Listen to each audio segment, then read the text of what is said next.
प्राण उसके व्याकुल होते हैं। लेकिन यह ध्यान रखा जाए कि इस धरा में जब प्राण व्याकुल होते हैं तो आनंद समुद्र के ऊपर होते हैं। जैसे मीरा जी कहती, जो मैं ऐसा जानती प्रीति की ये दुख होए, तो नगर ढिंडोरा पीटती अजी प्रीति न करियो कोई। तो कोई ये ना सोचे कि कोई दुखद बात कह रही मीरा जी, उस आनंद समुद्र की व्याकुलता की बात कह रही। वो ऐसा दुख नहीं होता कि जैसे संसार में संयोग वियोग जनित हर्ष शोक होते रहते हैं। एक परमानंद की, ये वही जानता है जिसके हृदय में होती है। कह जाने दिल आपनो या जासिर बीती होए। ये तीव्र मुमुक्षा में ऐसा होता है जैसे बहुत समय का भरा हुआ जल और बांध टूट जाए, प्लावन बाढ़ आ जाती है, ऐसे ही उसके हृदय में बाढ़ आ जाती है। केवल भजन, आप कुछ सुनाई नहीं दे रहा, नाम कीर्तन गुण कीर्तन सेवा चिंतन भजन, एक सेकंड भी वो अन्य नहीं। अब हमारी जो चार मुमुक्षा लालसा की बात सुनी, उनमें अगर हम चौथी में हैं या तीसरी में हैं या दूसरी में हैं, तो हमारी तीव्र मुमुक्षा कैसे हो, उसकी औषधि विलास सामग्री का त्याग, मान सम्मान का त्याग, पूजा प्रतिष्ठा का त्याग, कीर्ति का त्याग, कीर्ति के त्याग का त्याग, उसकी स्मृति का भी त्याग, सभा समितियों में शामिल होना नहीं, बड़ी बड़ी सभाओं में समितियों में नहीं, अखबार कॉमिक्स आदि पढ़ना नहीं, किसी भी मनुष्य विशेष से या स्थान विशेष से या वस्तु विशेष से ममता कर लेना नहीं।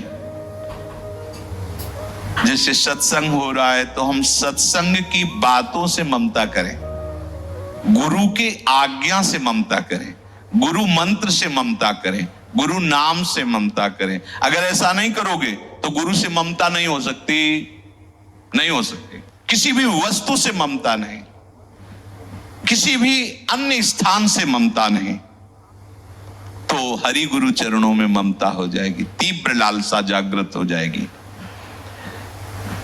जहां तुम रह रहे हो वहां वो मेरा है, स्थान रहने का, ऐसी भावना का त्याग। अनिकेत श्री जी का घर है, श्री जी की कुटिया है, सेवा भाव से उसमें हम रह रहे हैं। जो गुरुदेव ने साधन दिया उसमें कभी भी आलस्य न करना, ना दीर्घ सूत्रता करना। दीर्घ सूत्रता, अरे कर लेंगे, शाम के कर लेंगे, 2 माला ज्यादा कर लेंगे, नहीं। अगर सुबह का समय है तो सुबह ही करेंगे, शाम के और एक्स्ट्रा करेंगे।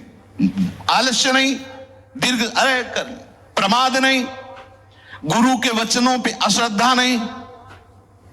क्योंकि जब सदगुरुदेव के वचन प्रकट होते हैं तो हमारी बुद्धि उनको फिल्टर करना शुरू कर देती।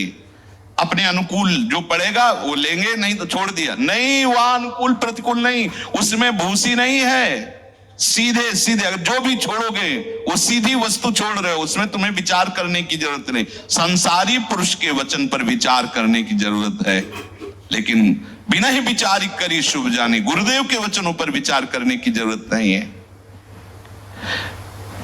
कभी किसी से अपनी बात को नहीं कहना। भाई हमने तो जीवन में यही समझा निरंतर भजन होना चाहिए, कुछ नहीं। क्या महापुरुषों से पूछो, संतों से पूछो, हम तो कुछ नहीं जानते, इतने हैं प्रभु की शरण में पड़े हैं बस। अपने मन में जो चल रहा है साधन वो कभी किसी से न बताए, तीव्र लालसा के लिए। शास्त्रार्थ न करे किसी से, अपने को संत समझकर दूसरों को लघु भाव से ना हेरे। हम तो विरक्त हैं तो गृहस्थ हैं, दूसरों में भगवत भाव करो। अपने में गुण देखकर दूसरों के दोषों को देखकर कभी उन्हें किसी के सामने प्रकट न कर दे। अपने गुणों को प्रकट न करे, दूसरों के दोषों को प्रकट न करे। किसी भी मनुष्य का कभी भी अपमान न करे, किसी की निंदा न करे, पर चर्चा न करे, कोई नौटंकी नाटक न देखे, सिनेमा न देखे, असत्य साहित्य न पढ़े, अशास्त्रीय कार्य न करे, बड़ों को देखते ही सम्मान मुद्रा में हो जाए। गुरुजन है, संत खड़े हो गए, हाथ जोड़ लिया, ग्रीवा झुका। इससे तीव्र लालसा प्रकट होगी भगवत प्राप्ति की। किसी के भी बुरे से बुरे कर्म देखकर उसे घृणा न करे। कर्म घृणित है, लेकिन जो अंदर विराजमान तत्व वो गोविंद ही है। हमें अंदर की बात देखनी, सब में मेरा प्रभु रमा है। क्रिया उसकी घृणित है, लेकिन जो अंदर है वो प्रभु है। हम उस प्रभु को प्रणाम करते हैं। माया जनित क्रिया से हमारा कोई लेना देना नहीं। कैसी भी विपत्ति हो, किसी का सहारा ना लेना, है ना अजान बाहो प्रभु, केवल उन्हीं तक, दूसरे से नहीं। कभी घबरा ना जाना, कैसी भी समस्या हो, केवल प्रभु की तरफ देखना, घबराना नहीं। और कैसी भी अनुकूलता आ जाए, हर्षित होकर किसी के ऊपर यह आरोप मत कर देना कि इनके सहयोग से बात नहीं, दिखाई दे रहा है इसने स्पष्ट किया, पर यह तुम्हें मानना है कि निमित्त बनाया है प्रभु ने किया है। ये क्या प्रभु ने किया। जगत के विषयों की प्राप्ति में कहीं भगवत कृपा ना देखना, तीव्र लालसा के लिए। हमने चाहा था कि ऐसा ऐसा हो जाए, हो गया, देखो बड़ी कृपा है ना। नहीं, ये कृपा नहीं, तो शुभ अशुभ कर्मों के परिणाम स्वरूप होता रहेगा। अभी आपने कृपा मान लिया और कल ये नष्ट हो जाएंगे तब। हमारा कृपा का सीधा संबंध भगवत स्मरण से है। हरिवंश कृपा हरिवंश का है। यदि हमारा निरंतर नाम चल रहा है तो कहने की जरूरत नहीं, कृपा है। और अगर नाम नहीं चल रहा है तो हम उसे कृपा नहीं कहेंगे, चाहे जितनी अनुकूलता मिल जाए। किसी भी साधन सिद्धि का अनुभव होने लगे तो उसे स्वीकार मत करना। तुम्हारे मन की बात, ये बहुत छोटी छोटी बातें हैं। मन की बात जान ले, इसका नाम क्या है, कहां से आया, क्या करने आया है। कभी इसका प्रयोग न करो, किसी को जानने न दे, अंदर ही अंदर इसे भस्म कर दे। प्रयोग नहीं करोगे तो अपने आप चली जाएगी। छोटी मोटी सिद्धियां आती रहती हैं भजन मार्ग के पथिकों में, वो गर्व नहीं करता। जहां देखा ऐसा, अच्छा, बस उसका प्रयोग बंद, प्रयोग करना ही नहीं, वो खत्म हो जाएगी। जैसे मन तुम्हारे अंदर काम क्रोध प्रकट कर रहा है, उसकी बात सुनो मत, खत्म हो जाएगा। किसी कारणवश आपने कोई बात सोची और वो घट गई, यद्यपि सत्य मार्ग में चल रहे तो पावर तो है ही।